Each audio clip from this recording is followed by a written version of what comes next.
আজকে অনেক কাজ। ওয়াশিং মেশিনে আশরাফজির কাপড়গুলো কেচে দিয়ে আসি, সাথে আশরাফজির ল্যাপটপটাও ভালো মতো পরিষ্কার করে দিব ওয়াশিং মেশিনে।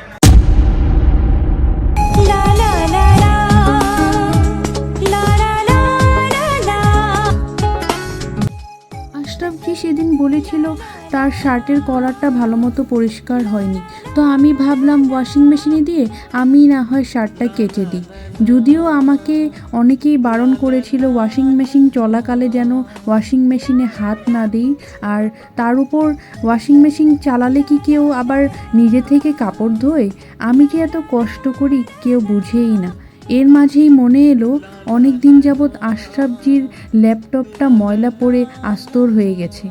সে এতদিন যাবৎ কষ্ট করে ল্যাপটপে কাজ করে, আমাদের জন্য উপার্জন করে, ঘন্টার পর ঘন্টা এটা নিয়ে বসে থাকে। ভাবলাম সুন্দর মতো এটা পরিষ্কার করে দিই। ল্যাপটপটা হাতে নিয়েই ভাবলাম এটা ক্লিন করে দিলে, পানিতে ওয়াশ করে দিলে আশরাফজি ভীষণ খুশি হবে, অনেক দ্রুত কাজ করবে আর বন্ধও হবে না।